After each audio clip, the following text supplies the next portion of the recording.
그래서 의사와 편하게 상의하고 방법을 찾아가면서 소화불량으로부터 좀 자유로운 생활을 하실 수 있기를 바랍니다. 안녕하세요. 청춘내과 윤하용입니다.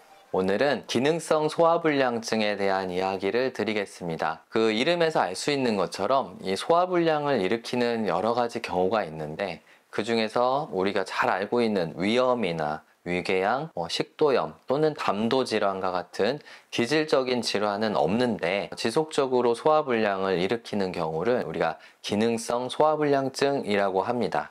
과학적인 정의는 이제 조금 더 복잡하지만, 이런 기능성 소화불량은 특별한 기질적 질환이 없는데도 계속되기 때문에 치료에 좀 어려움이 있을 수 있습니다. 이런 기능성 소화불량증은 저희가 두 가지로 크게 나눠서 그 증상을 분류할 수가 있는데, 먼저는 음식을 먹다 보면 금방 팽만감이 느껴지는 조기 팽만감, 그리고 먹고 나면 속이 굉장히 불편해지고 가스가 차고 이런 것들을 느끼게 되는 경우가 이제 한 가지 증상군이 되겠고, 또 하나는 그 명치나 가슴 쪽에서 통증이 느껴지거나 뜨겁거나 콕콕 찌르는 느낌이 들거나 이런 증상을 또 느끼는 군들이 있습니다. 물론 두 가지 증상군을 모두 가지고 있는 소화불량증도 있고요. 이런 기능성 소화불량증이 생기는 원인으로 우리가 세 가지 정도를 보통 이야기합니다. 우리가 위가 있으면 우리 위는 음식이 들어오면 잘 늘어나 줘야 됩니다. 그래서 많은 음식이 들어갈 수 있도록 처음에는 이완이 잘 되어야 되는데, 그 이완이 잘 되지 않아서 쉽게 말하면 늘어나야 될 위가 딱딱하게 굳어져 있기 때문에 소화불량증을 느끼는 경우가 한 가지 있고, 또 한 가지는 음식이 충분히 다 들어오고 나면 그때는 연동 운동을 하게 되는데, 우리의 위가 처음에는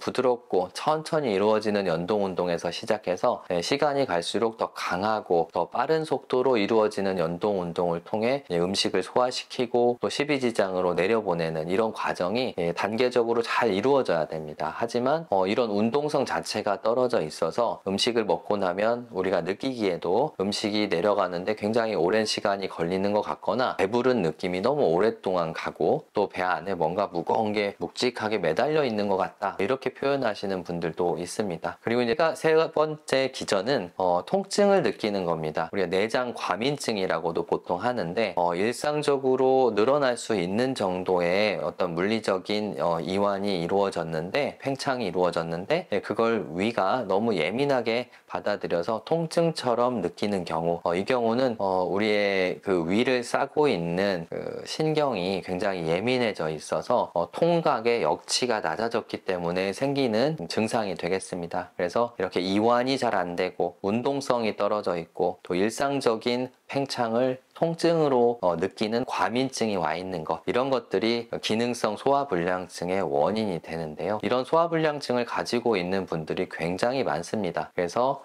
위염이나 식도염에 대한 약물 치료를 열심히 하고 있는데도 불구하고 지속되는 소화불량증으로 굉장히 고민하시는 분들이 많고, 저희 의사들 입장에서도 표준 치료로 위염이나 식도염을 한 달 또는 뭐 2달까지 약물 치료를 했는데 충분히 좋아지지 않으면서 증상을 호소하시는 걸 보면 저희도 고민을 많이 하게 됩니다. 그래서 이런 기능성 소화불량증이 가지는 의미는, 이게 내가 특별한 병을 가지고 있지 않지만 이러이러한 기전을 통해서 내가 소화불량으로 느끼고 있구나 라는 것을 환자분이 인지를 하는 것 자체가 중요하고, 또 의사 입장에서도 이게 어떤 약물을 써서 단기간에 딱 해결이 되거나 치료가 돼버리는 질환이라기보다는 꾸준히 관리를 해나가야 되는 질환이다 라고 생각을 하고, 환자와 더 면밀하게 면담을 하고 가지고 있는 다른 기저 질환이나 기저 상황에 대해서 해결을 함께 해주는 과정이 필요하다는 겁니다. 그래서 이런 기능성 소화불량증은